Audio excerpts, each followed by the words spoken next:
Hello दोस्तों, नमस्कार। मैं चंद भाई स्वागत करती हूँ सब कुछ वहाँ के चैनल पे। आप सभी का एक बहुत ही प्यारा सोहर गीत लेके आई हूँ।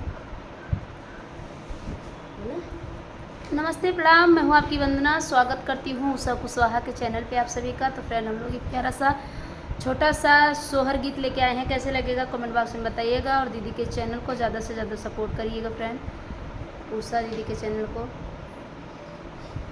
चूल्हिया पोतत रानी रोकमड़ी कुपुटी मटिया खाई, कुपुटी मटिया खाई नी हो बहिनी आंगने में ठाड़ कन्हैया मनही मनावे हसाई, मनही मनावे हसाई हो बहिनी आंगने में ठाड़ कन्हैया मनही मनबे हसाई, मनही मनबे हसाई हो। कौने माँ से के सिया तू झाड़ियू, कवने माँ से बान्हियू, कवने माँ से बान्हियू हो रानी, कौने माँ से होरी लाजा बाटे तहमैना बतायू, तहमैना बतायू हो रानी, कौने माँ से होरी लाजा बाटे तहमैना बतायू, तहमैना बतायू हो।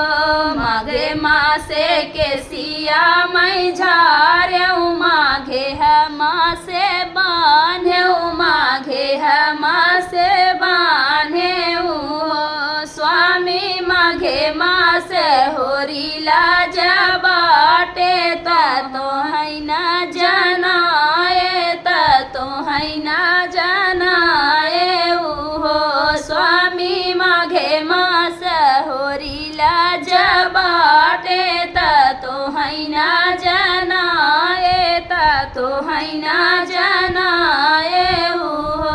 इतनी बचन सुन कन्हैया रानी से यारज करई, रानी से यारज करई हो रानी, कवना भोजना के तू रानी, कवने भोजनवा के साध कहूँ रुचियापन, कहूँ रुचियापन हो रानी, कवने भोजनवा के साध कहूँ रुचियापन, कहूँ रुचियापन हो।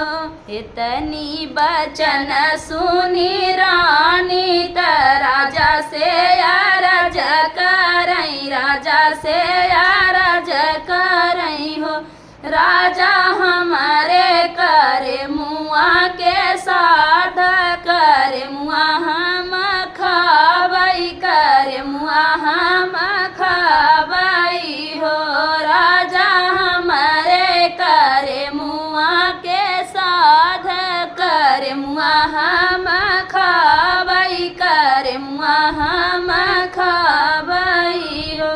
इतनी बचन सुने राजा ता भैया से यारज करई, भैया से यारज करई हो भैया को भैया कोई ऋण के देता बोलाई, करे मुआ भौजी खाई हाई, करे मुआ भौजी खाई हाई हो भैया कोई ऋण के देता बोलाई, करे मुआ भौजी खाई हाई, करे मुआ भौजी खाई हाई हो भैया भौजी भय पा भय भारी, करे मुआ हमसे मांगई, करे मुआ हमसे मांगई हो भैया भौजी के पाँव भय भारी, करे मुआ हमसे